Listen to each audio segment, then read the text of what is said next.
Welcome back. We are trying to make our own socket wrench from Damascus steel. For this example, the body is finished, but within these tools exist a whole lot of little components that we need to recreate. We're now going to be starting work on the driving component of this that includes a 48-toothed gear, a square half-inch drive, and a ball detent and little piston that allows it to be pushed out and released. So we've pulled all the measurements that we need for this. We're going to get some steel and put it in the lathe.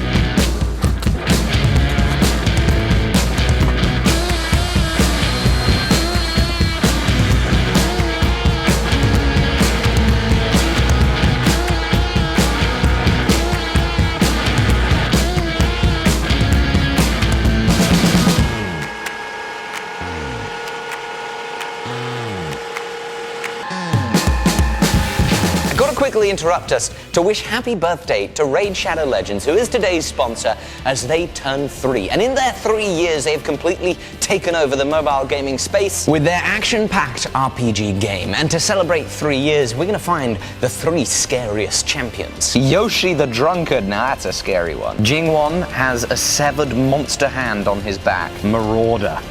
Don't want to be on the wrong end of him. Now, because they're celebrating their 3rd anniversary, this month is going to be big. Raid is kicking it off with free gifts for everyone and then adding in a bunch of awesome events and new content. We're talking new champions, new artifact sets, and a fully personalized video showcasing every player's Raid journey and their personal achievements. And if that's not enough, it's a full month of tournaments with some of Raid's best ever prizes on offer, including champions, piles and piles of shards, and other goodies. Raid is huge already, and their anniversary event makes this the best time to join, so please go ahead and scan the QR codes or click my link in the description. When you do that, new players are going to get a starter pack for free worth almost $40. You'll get free champions, Misericord, Tiger Soul and Romero, 10 Magic XP Brew, 10 Force XP Brew, and 10 Spirit XP Brew. And as part of their anniversary celebrations, all existing Raid players are going to get gifts worth almost $25. Once you're in-game, just use promo code 3YearRaid. Don't forget you'll be getting those gifts in your inbox here for the next 30 days.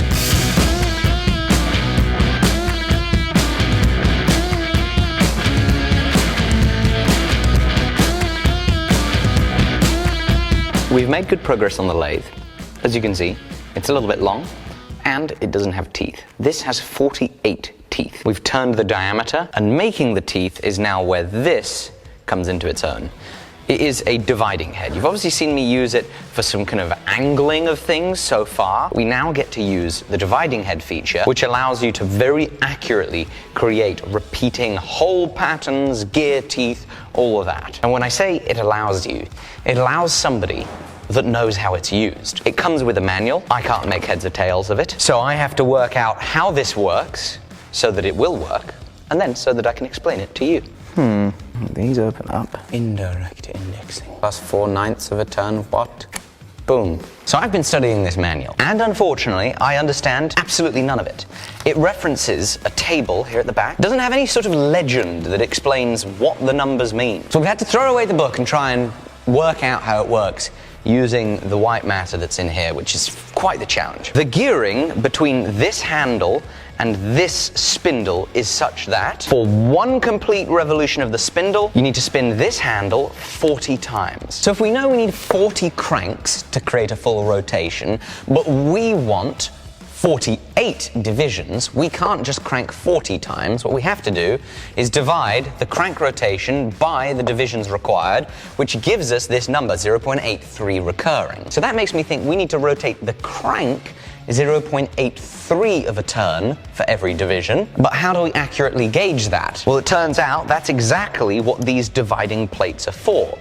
They give you circles of holes in different quantities here. We've got 33 holes in a circle, 31 holes in a circle, down to 21 holes in a circle. And you could use that hole count to work out what fraction of a turn you turned. And so we went through all the hole spacings that we had to see if we could divide 0.83 cleanly into them, and we got down to 18 holes on a dividing plate. We multiply 18 by 0.83 recurring, and we get 14.9 recurring, basically 15. So we know that if we move 15 holes around on the 18-hole dividing plate, we will always be moving 0.83 recurring turns of the crank, which will then lead us to have 48 divisions when we make a full spindle rotation.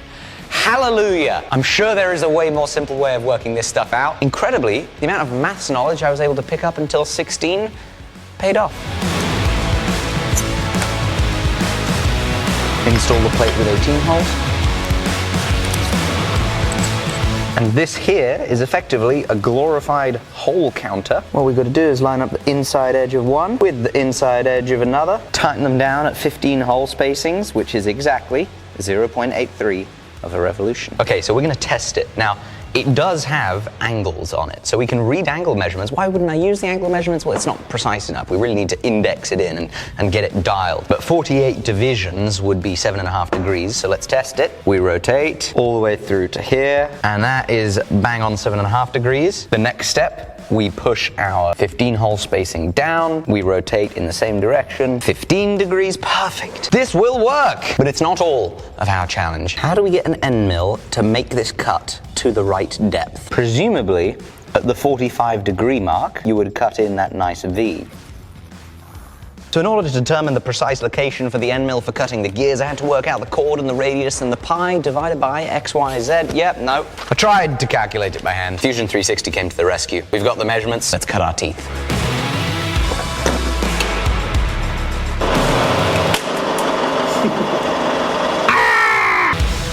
Okay, so we're ready to go. The trouble is, there is no way to do a test run. There's no way to do a little skim cut.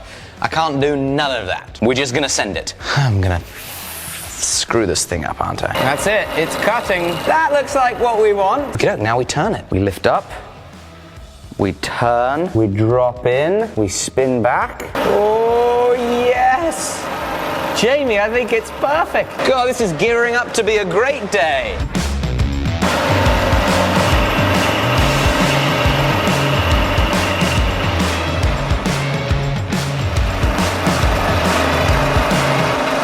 That is unreal.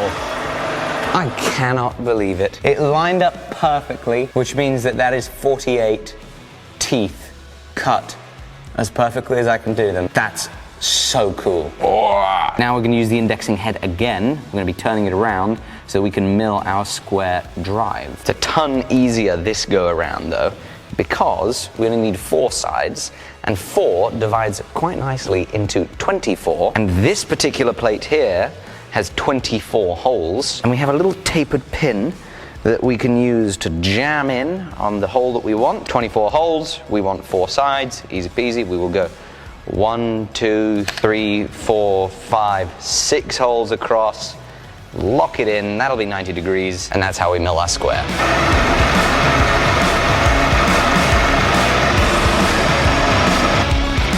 4, 5, 6. 2, 3. Yeah. I know they say a craftsman should never blame his tools, but could he be very happy to have them? Because I definitely am. I wouldn't have been able to do this as easily or cleanly without this bit of equipment. And we are now 0.2 millimeters away from our final dimension, which is fabulous, because I want to save just a little bit for, polishing it up by hand.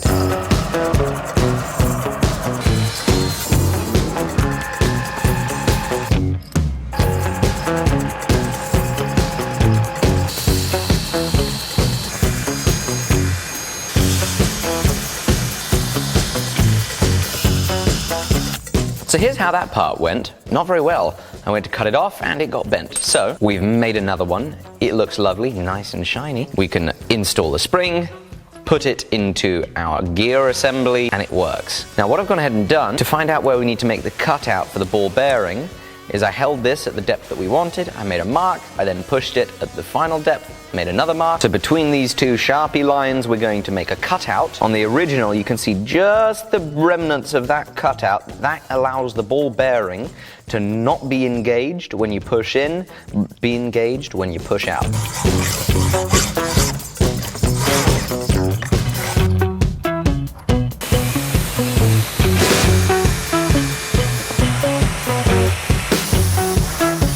Spring on pin. We had to open up that groove a lot for it to work. Pin in gear assembly, drop the ball bearing in, and now on the original you'll see there's a groove where they have formed in a lip of metal around the ball bearing so it can't come out. It's basically just the same as setting a diamond. That's what we've got to do next.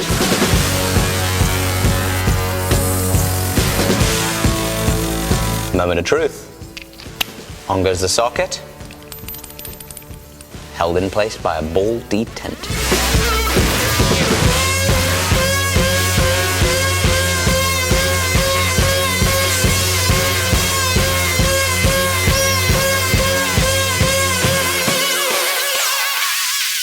I'm really pleased to have had this experience to learn the basics of using a dividing head, and I'm grateful that you came along.